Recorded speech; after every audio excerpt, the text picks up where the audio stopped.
Nous allons parler aujourd'hui d'une halakha qui est tout à fait évidente, mais qui n'est pas très connue.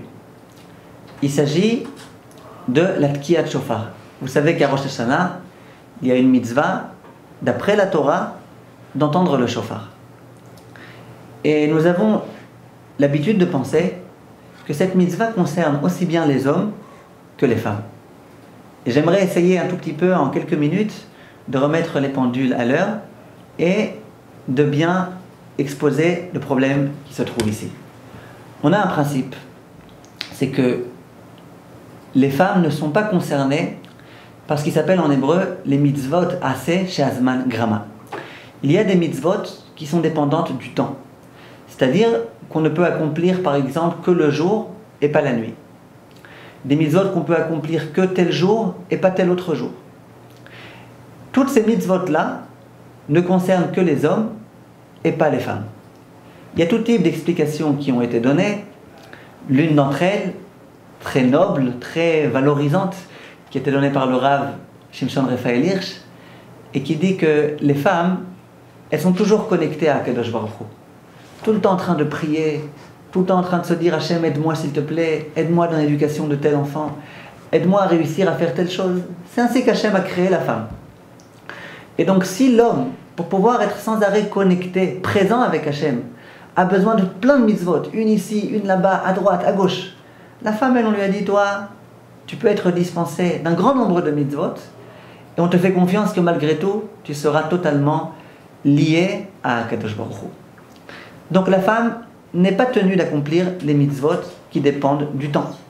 De la même façon qu'elles ne sont pas tenues d'accomplir la mitzvah des téphilines. Alors, la question qui se pose, les femmes sont-elles tenues d'écouter le shofar à Rosh Hashanah ou pas? Alors vous allez me dire que si la réponse à ma question est non, ça va être décevant. Les femmes aussi ont le droit de faire teshuva. Comment on peut faire teshuva sans shofar? Sans le tu, ça aide à rentrer dans l'atmosphère, dans l'ambiance de la teshuva. Comment faire teshuva sans shofar? Réponse de la halakha, c'est que bien sûr qu'elles peuvent écouter le shofar, bien sûr que c'est bien si elles réussissent à entendre le shofar, bien sûr que ça pourra les aider à faire une meilleure teshuva. Mais en tous les cas, la réponse de la halakha, c'est que les femmes sont dispensées d'écouter le shofar le jour de Rosh Hashanah. Si une femme ne s'est pas rendue au Beth Knesset, que personne n'est venu lui sonner le shofar à la maison, elle n'est pas du tout répréhensible. Elle n'est pas du tout fautive. Elle a fait tout ce qu'elle avait à faire. Les mitzvot qui la concernaient, elle les a accomplis. De celle-ci, elle est dispensée. Maintenant, que se passe-t-il lorsqu'une femme aimerait tellement écouter le shofar? Et donc elle supplie à son mari, déjà 2-3 mois à l'avance, avant Rosh Hashanah, apprends à sonner le shofar, va t'acheter un shofar, je veux à tout prix que tu me sonnes le shofar le jour de Rosh Hashanah. Évidemment, dit la halakha, le mari a le droit de sonner le shofar pour elle. Bien que, une fois qu'on a déjà entendu les sonneries qu'on devait entendre le jour de Rosh Hashanah, il n'est pas question de se servir du shofar pour émettre tout type d'autres sons qui sont facultatifs, qui ne sont pas nécessaires. C'est interdit le jour de Rosh Hashanah. Mais sonner le shofar à sa femme, c'est pas facultatif, c'est pas superflu, c'est nécessaire. Donc il a le droit de sonner le shofar. La question, a-t-il le droit de réciter la bénédiction qu'on récite avant l'accomplissement des mitzvot, en l'occurrence l'ishmoa kol shofar, ou n'a-t-il pas le droit? Question intéressante. Réponse, les mitzvot qui sont dépendantes du temps et dont les femmes sont dispensées, on ne doit pas réciter la bénédiction. Pourquoi? Je vous le dis en un mot, pour que vous compreniez un petit peu l'idée.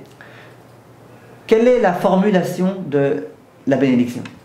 On dit Baruch ata Hashem, béni sois-tu Hashem, Elokeinu melech haolam, Asher kideshanu bemitzvotav, qui nous a sanctifiés par le biais de ses mitzvot, Vetzivanu, et qui nous a donné l'ordre d'entendre la voix du shofar.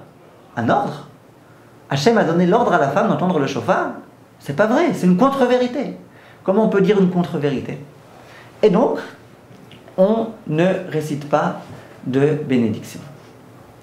Il faut savoir qu'il y a l'opinion de l'un de nos très grands maîtres, qui s'appelait Rabbeinu Tam, et qui disait que s'il est vrai que la femme est dispensée de ce genre de mitzvot, en l'occurrence de l'audition de la voix du shofar, il n'en demeure pas moins que si elle souhaite se rendre obligée d'accomplir cette mitzvah et réciter la bénédiction, qu'elle a tout à fait le droit.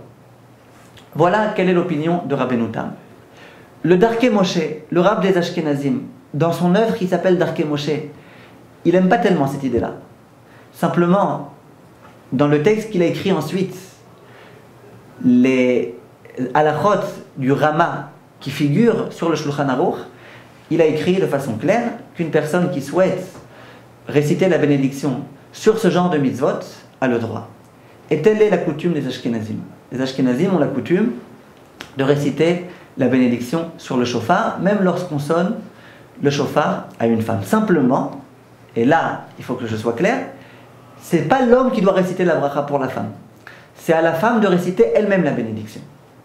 Ça veut dire, la femme qui ne s'est pas encore acquittée, et qui souhaiterait s'acquitter, et qui est d'origine ashkénaze, elle a le droit de faire la bénédiction, et puis ensuite, l'homme sonnera le shofar pour elle.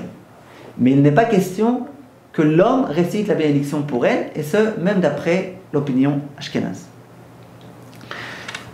D'où la question qui se pose, comment font les ashkénazim? Si la femme n'a pas envie de réciter la bénédiction, que faire? Or, certains décisionnaires ont dit qu'il est bon qu'avant que l'homme se rende au Beth Knesset, qu'il acquitte sa femme. Lui, étant donné qu'il n'a pas encore été acquitté, il a tout à fait le droit de réciter la bénédiction pour lui-même. Et ce faisant, il acquitte sa femme avec la récitation de la bénédiction. Première possibilité, que les décisionnaires n'aiment pas tellement. Parce que ce n'est pas le moment où il faut sonner le shofar. Il y a un moment précis dans lequel on doit s'acquitter.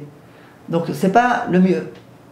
D'autres disent qu'il vaut mieux que l'homme ashkénaze, au moment où il se trouve au Beth Knesset, qu'il ait l'intention de ne pas s'acquitter de la voix du shofar qu'il entend au Beth Knesset.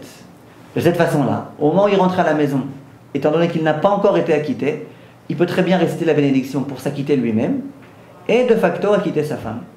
C'est pas non plus, à mon avis, le mieux, étant donné qu'il y a un moment où il faut s'acquitter. Et puis au moment où il va s'acquitter, il va y avoir toute une grande collectivité.